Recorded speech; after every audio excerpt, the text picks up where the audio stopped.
Come to this episode. And this episode we'll be looking about what you call the research philosophy. And specifically we shall be looking at what is the role of research philosophy in defining the research methodology. So this is a key part of, especially for postgraduate students and also the professional researchers. You need to be guided by a philosophy when you are coming up with a research methodology. And this is what you're saying, that when you're embarking on any research project, it is very, very much tempting to dive direct to the methods that you are going to use in data collection, in data analysis, in research design. But you forget that research methodology or that research design that you are going to have, it must be guided by a philosophy. And this is how it works. You must be able to know what kind of data should be collected. How should the result be measured? Should we use surveys, interviews, or usability tests, or questionnaires, or others?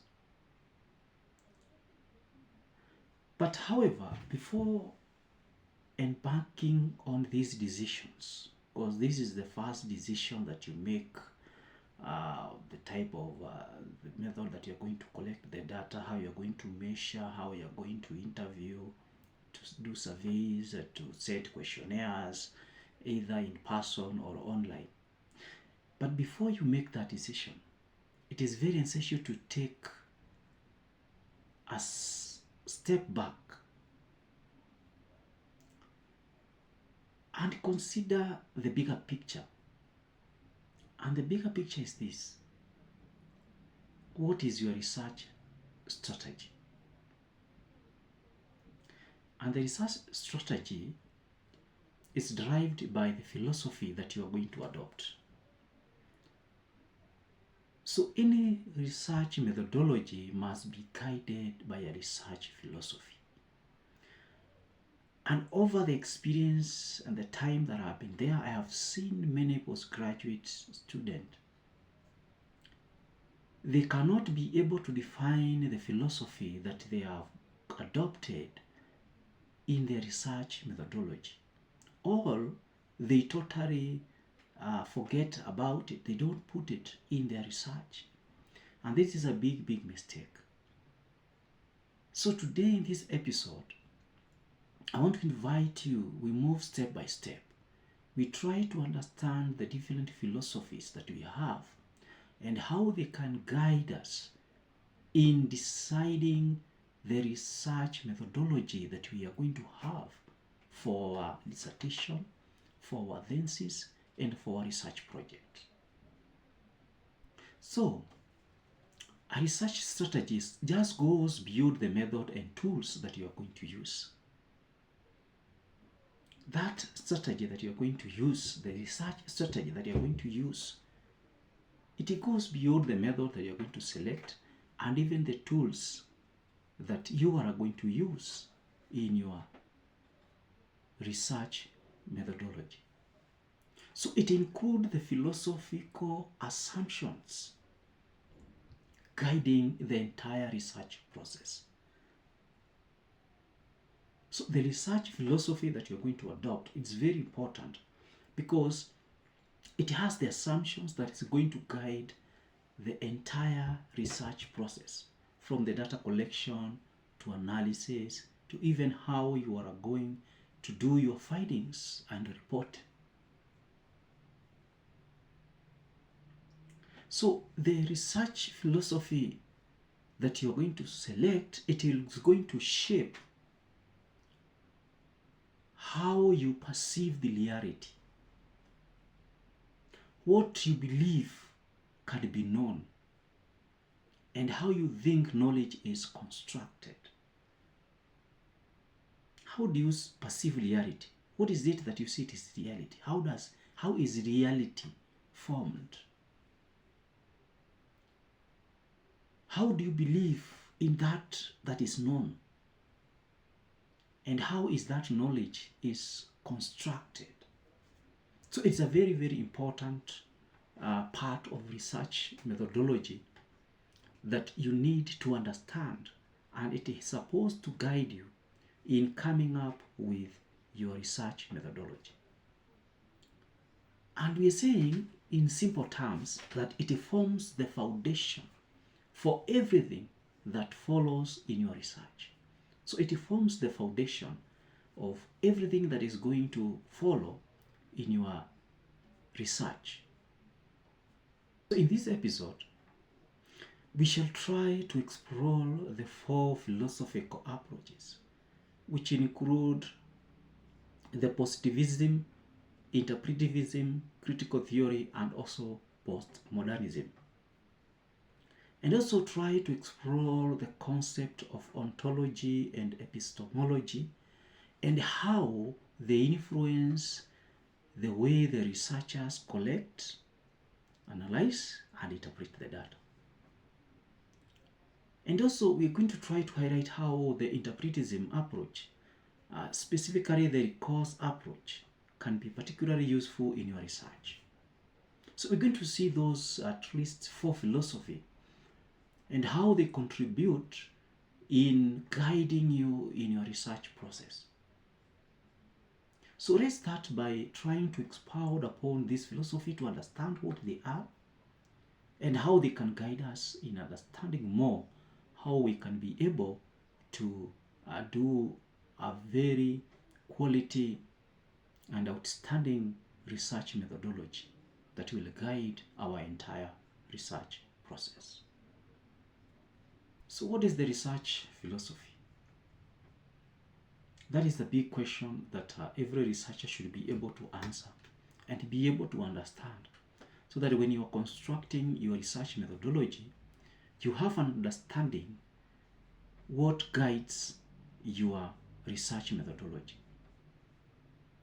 So basically we are talking about the underlying belief systems that influences how you as a researcher see the world and engage with it.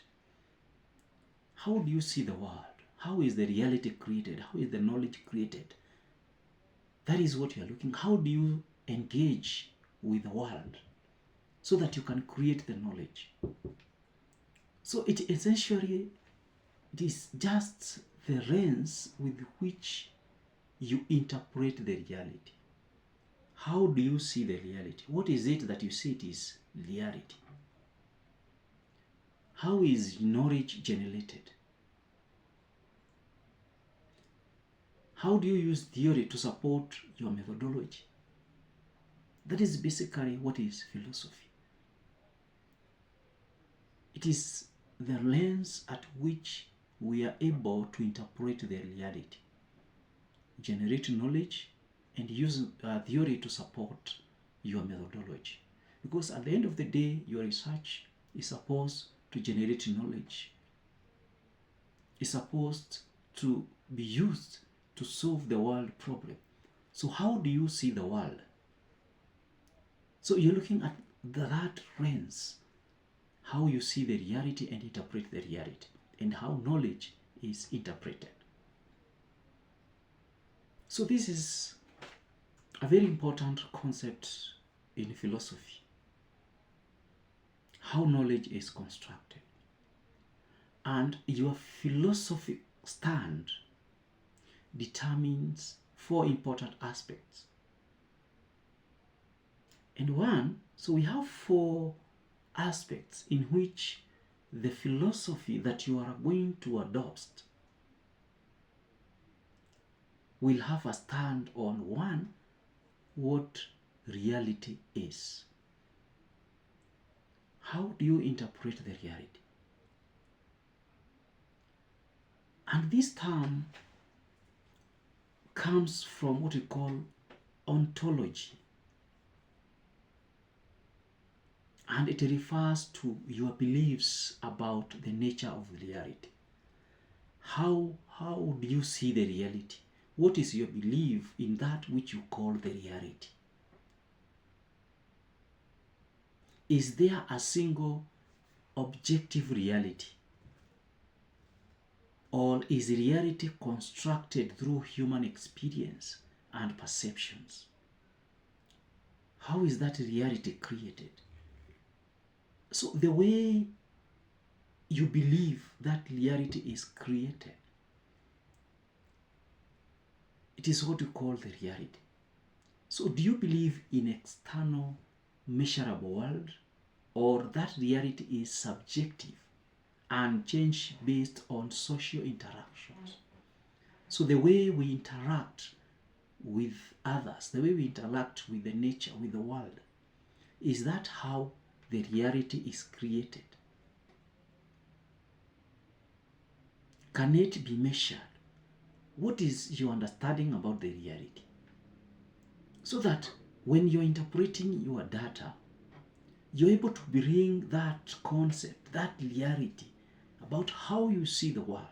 So that will help you to be able to come up with a good research methodology that we are going to see the world the way it is according to the philosophy that you are going to adopt. So point number 2 is, how is knowledge acquired? And this is what we call epistemology. How is knowledge acquired? And this answers the question, how we come to know what we know. How did you came to know what you know? That is what we call epistemology. How you acquire the knowledge. How do we gather the valid knowledge? How do we understand? Is knowledge subjective, discoverable through observations, or measurable? What do you call positivism? The positive reality, the positivism. How? So that is why it is very important for especially the postgraduate, those who are doing the PhD, should be able to understand the philosophy that guides their work, and that one will help them to be able to understand how you are going to structure your research methodology. And you say number 1 is the reality. How is the reality acquired? How is it acquired? Through the belief, through interaction with the social systems. And number 2, we're talking about how is that knowledge acquired? How do you believe that the knowledge is acquired? Is it acquired through observation?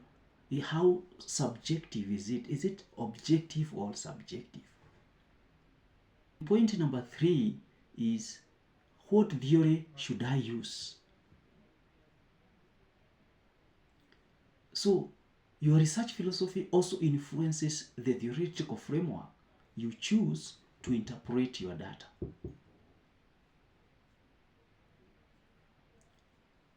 A positivist researcher might select a theory that tries to predict observable behaviors or outcomes.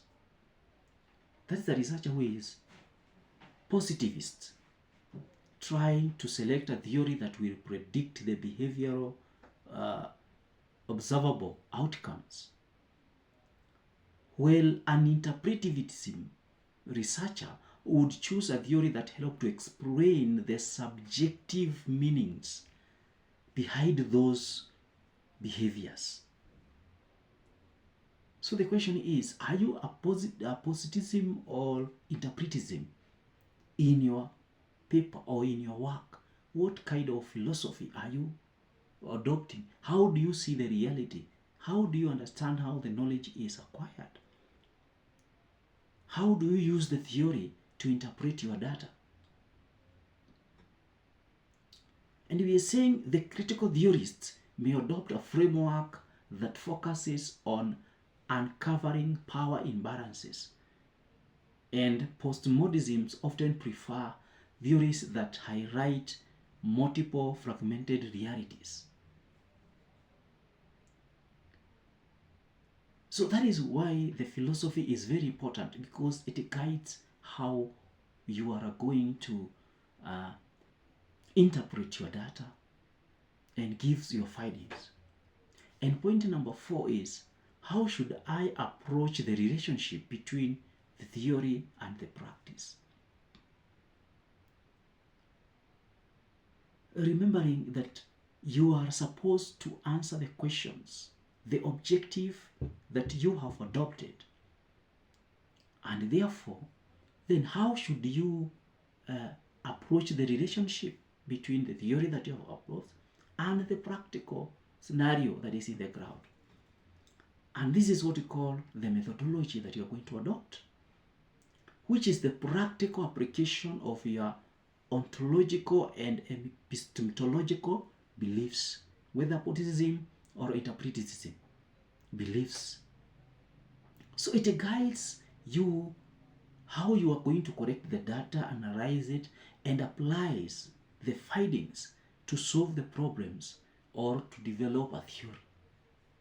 And that is why it is very important for you to understand, because it is going to help you to interpret and to give the findings and conclusions on how to solve the problems in the world. For example, a researcher with a Positivism stand who believes in positivist might use quantitative methods like surveys and experiments. While an interpretism researcher might favor qualitative methods such as interviews and the ethnograph to be able to interpret. That is how this different philosophy guides your research in terms of the method that you're going to adopt and the tools that you're going to use in interpreting your data. So now, let's see the different research philosophies that we have and how we can use them. So we have the 4 main research philosophies, and they come from various disciplines: social sciences, information systems, and others. And there are 4 primary research philosophies that offer different ways of seeing the reality, the knowledge, and how they interact. So how is the reality? How is reality? How do you understand it? What is that you say is real? And how is that knowledge acquired? Is it through beliefs, through interactions, through whatever? How is it? So these are very, very much important concepts or the philosophy. And we start by number 1 is what we call positivism. So it takes a reality ontological stand, believing that reality is objective and independent of human perceptions. So they believe that the reality is very dependent and it is independent of human perceptions. So from epistemological perspective, knowledge is gained through observations and measurement. But now the Positivism see it in a different perspective, that they believe that the reality is objective and independent of any human perceptions and experience and interference. So from the positivist research perspective, they try to favor the quantitative methods such as experiments, surveys, and statistical analysis, because they believe the reality can be captured. It's very objective and understood through the numbers or observable facts. So that is the belief of those who are positivism researchers, who believe that they have to use the quantitative methods to be able to analyze their data, because they believe that the reality can be is objective, is objective, can be measured, can be understood through numbers and observable facts. So number two, we have interpretism. The interpretivist is those researchers who believes that the knowledge is acquired through beliefs, and it is rooted mostly in social constructivism, and it takes subjective ontology perspective. It is very subjective. Well, positivism is objective. So they believe that reality is constructed by human through social interactions. So the way you interact within the society, that is how reality is created. So from the epistemology perspective, interpretism, or those who believe in interpretivist, believes that knowledge is subjective and evolve through interpretation and contextual understanding of how people interact in the society or through various activities. And the researchers who lean more on interpretism, they like to use qualitative methods like interviews, case studies, and others, because these methods allow them to understand the complex subjective experience of the participant. That is why it is subjective. They want to interpret the reality, the things how they are, through the social interactions like interviews, and therefore they believe that the knowledge is acquired through social interactions. So the interpretivists, they also believe that reality is continually shaped and reshaped through interactions between individuals and the structures. So the way the people continue to interact within the social systems, within the organization structures, through innovation, routines, rules, policies, etc., in which they engage with, and the context in which they apply within. That is how the reality is created, through the social systems. So they focus on dynamic interactions. So they focus on what we call the dynamic interactions that makes the recursive approach particularly relevant to users. We are understanding how users behave and they interact and how it evolves over time. That is very, very key and very crucial for the people who believe in interpretivism.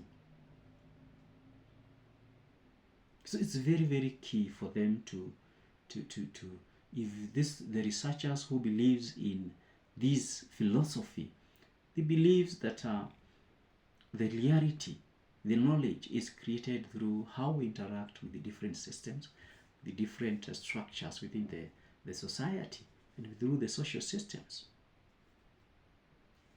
Point number 3, or the philosophical number 3, is critical theory.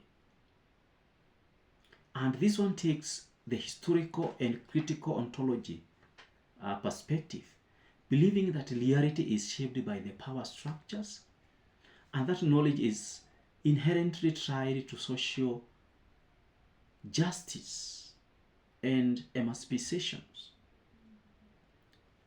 So when we talk about the critical theory, this is where the people who believes in critical theory as a philosophy is that they take historical and critical ontology perspective, believing that reality is shaped by the power structures that we have. in the society, and the knowledge is tied within those structures.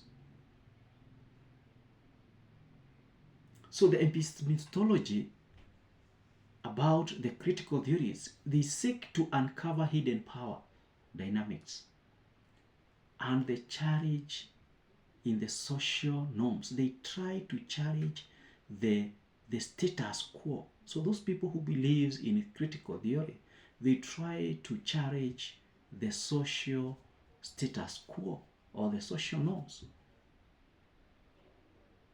So the researcher under this philosophy often are involved in action research, where their aim is not just to understand the world, but to change it and to change the way the systems operate. So that is why crafting a very compelling research methodology is very key, which should be supported by either of these philosophy, so that the research that you're doing, are you doing it because you want to change the status quo? You want to change the way the people do things, the way things operate within the society. And you should be guided by any of these philosophy. The philosophy number 4 is what we call postmodernism. And they challenge the idea of single unified truth. They challenge the idea of a single unified truth. So they take a very fragmented view of reality, suggesting that there are multiple realities shaped by the language, by the culture, and by the power. So they take a very fragmented approach on how they see the reality, and they believe the reality is not shaped by one concept. It is shaped by the language, the culture, and the power. And from the epistemological standpoint, knowledge is always contested and cannot be universal.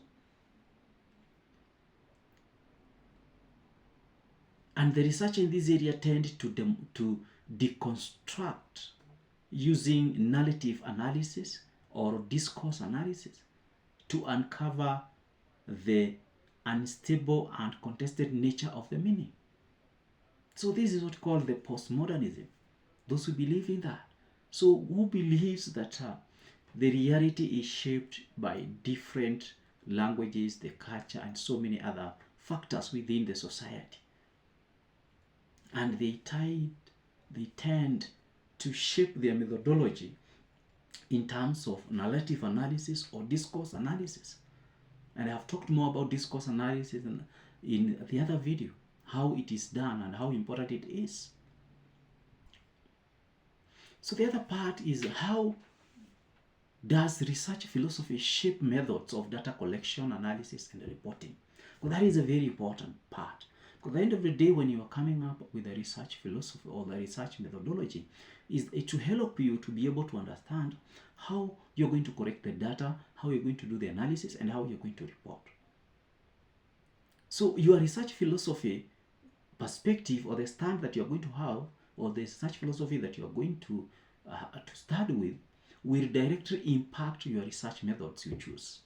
So it will going directly to affect the research method that you're going to use. So it's very important as a researcher to be able to understand the research philosophy that you have used and why you are using it, and you are able to explain why you're using it and the theory behind it and the perspective and the assumptions behind it.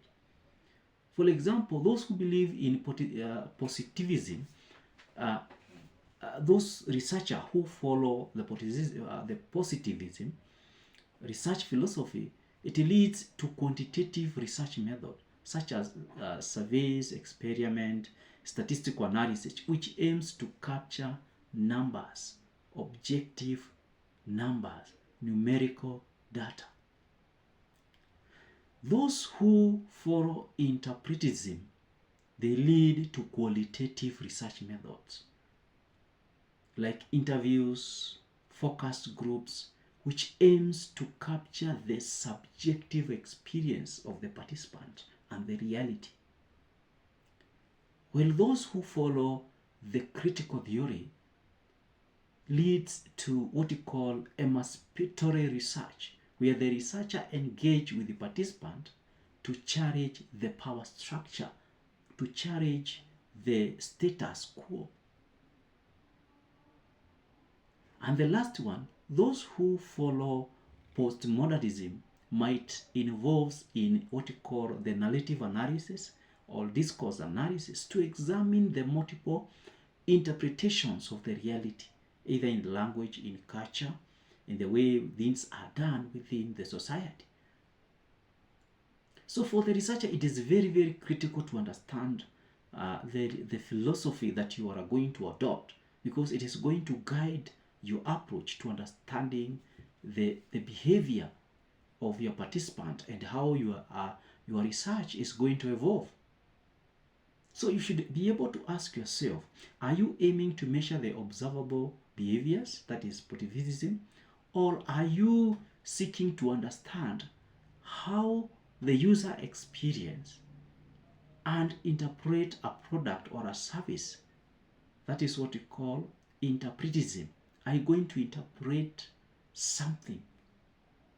Are you going to see it from the perspective or trying to understand how things are done, following a qualitative approach? So those are some of the questions you should ask yourself. Why am I adopting this kind of philosophy? And you should be able to explain why. And finally, it is easy to focus solely on the methods. For example, in conducting interviews, surveys, questionnaire, etc. However, it is crucial to remember that there are other methods that can shape your philosophical perspective.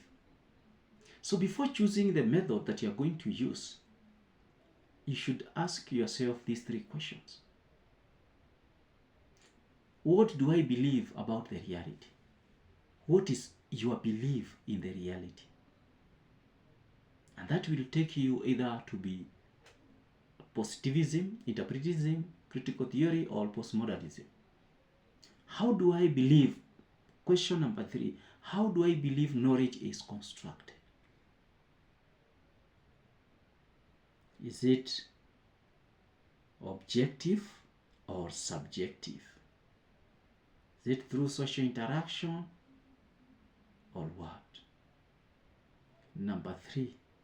What is the best approach to understand the context of my study? What is the best approach to understand the context of your study? By answering these 3 questions, you'll be able to adopt the philosophy that is going to guide your work. So as a postgraduate student or the candidate, professional researchers, it's very important, and this video is for you. You need to understand how to use this philosophy in constructing your research methodology. So before you decide on the method that you're going to use, before you decide on the research design that you're going to apply, the tools that you're going to use, what is your research philosophy perspective? So thank you very much for watching this video. If you find it to be very useful, you can like it, you can share, and you can subscribe. Share to your friends and colleagues who need to understand how research is done. So until next time, thank you.